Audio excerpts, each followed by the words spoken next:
Oke, assalamualaikum warahmatullahi wabarakatuh. Welcome back to YouTube channel My. Oke, pada video kali ini saya akan menjelaskan tentang update pada Java NetBeans yang sudah kemarin kita buat, yaitu form input data. Lalu ada batal atau cancel ya. Delete untuk menghapus. Lalu yang ketiga adalah cetak laporan. Oke, nah saya sudah membuat formnya ya, dari update, delete, sama cetak. Namun itu belum berfungsi ya teman-teman. Begitu. Oke, kita lihat dulu. Oke, seperti ini ya.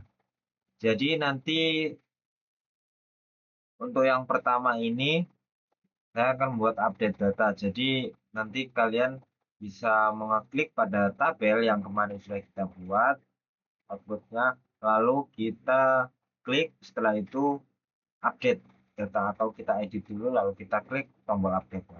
Jadi dimulai dari database ya, database yang saya gunakan. Ini database yang saya gunakan. Bentar. Ini databasenya sama seperti kemarin juga. Tuh, ini strukturnya, dan ini adalah value-nya atau isinya ya teman-teman. Jadi seperti itu. Oke, untuk yang kedua adalah delete data. Jadi kita akan ada kasus seperti ini akan dihapus. Nah, kita bisa menghapusnya pada data tersebut. Jadi akan sama seperti update, kita klik dulu tabelnya lalu kita delete. Nah, itu otomatis akan terhapus ya. Nanti outputnya yang cetak laporan itu seperti ini. Jadi akan men-setting table supaya itu bisa kita klik. Nah, setelah muncul dari formnya, kita langsung klik cetak. Nah, itu akan berupa PDF ya.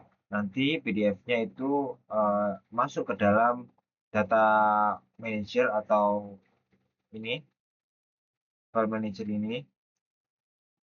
Lalu kita bisa melihat di folder Java NetBeans ini, NetBeans Project. Nah, setelah itu kalian bisa lihat di situ adalah hasilnya seperti itu. Oke, tanpa berlama-lama langsung kita aja ke tutorialnya.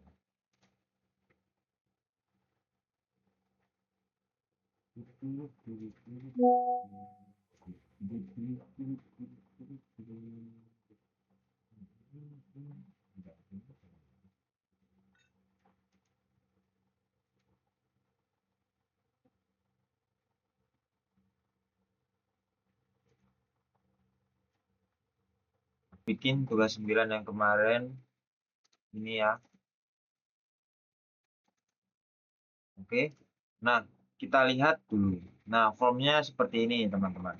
Jadi saya sudah membuat yang update, delete, lalu yang cetak. Nah, untuk yang pertama adalah yang update dulu. Kita bisa ini, jangan lupa kalian ini mouse lalu kalian klik ya. Nah, setelah itu kalian klik ini, klik kanan pada update lalu change variable. Nah, kalian ubah namanya menjadi cmd edit. Oke, lalu klik OK saja. Nah, setelah itu ini tidak perlu diubah apa-apa ya teman-teman. Ini sebenarnya nggak usah diubah apa-apa. Nah, setelah itu kalian ini klik kiri 2 kali. Nah, seperti ini. Nah, kalian akan pada masuk ke dalam codingannya. Untuk codingannya yaitu kalian harus menggunakan try dan catch ya, pasangannya try. Oke, karena itu akan memunculkan pesan error jika update datanya itu salah. Kita udah masukkan ke dalam sini, ini hapus saja. Nah, oke, kita akan masuk ke codingannya ya. Jadi bagaimana sih codingannya itu? Nah, codingannya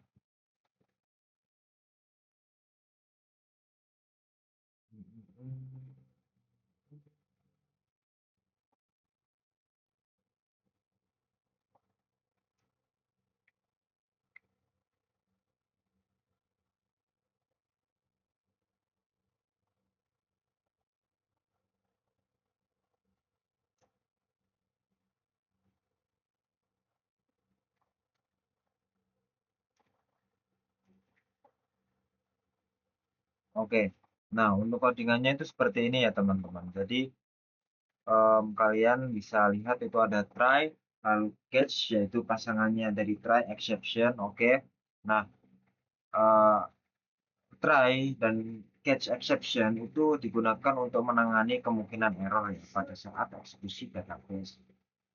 Nah, jika terjadi error, itu maka akan memunculkan pesan ya, pesan error. Nah, lalu ada string SQL ya.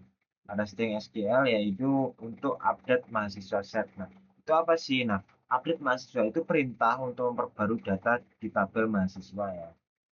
Jadi itu nanti akan memunculkan perintah. Lalu ada set nama sama dengan tanda petik. Nah, itu ya untuk mengupdate kolom nama pada txt nama seperti itu.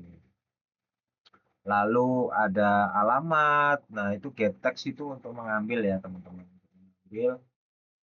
Mengambil dari apa itu dari tipe salah dari variabelnya si text field tersebut ya seperti txt nama, alamat, tanggal dan ini seperti itu.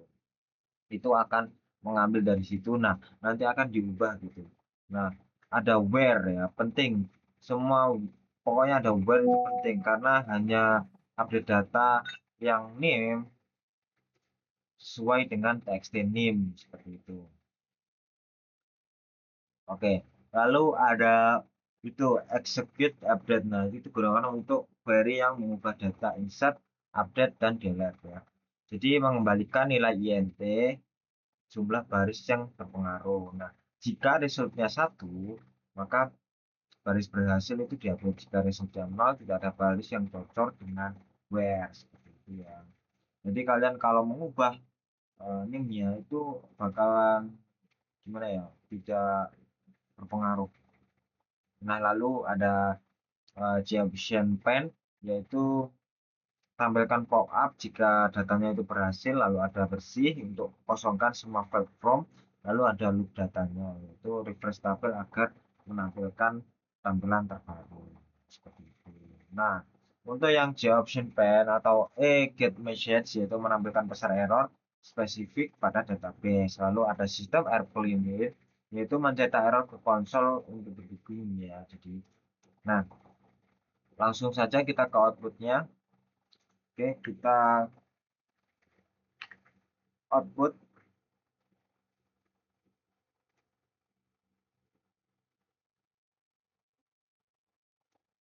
Nah, outputnya akan muncul seperti ini, teman-teman. Nah, seperti ini ya. Oke, kita langsung klik yang akan kita ubah dari tabelnya ya. Seperti ini. Ini NIM saya sendiri. Contoh, saya akan mengubah tabelnya menjadi Revaldo. Lalu alamatnya itu menjadi di sana. Ini tanggal lahirnya kita ubah menjadi 14 saja. Kebetulan kemarin saya ulang tahun, jadi nggak apa-apa kita update. Nah, update data berhasil. Tuh, langsung langsung muncul ya pop-up-nya itu seperti itu, teman-teman. Jadi itu adalah codingannya ya. Oke, kita akan lanjut ke part yang kedua. Si.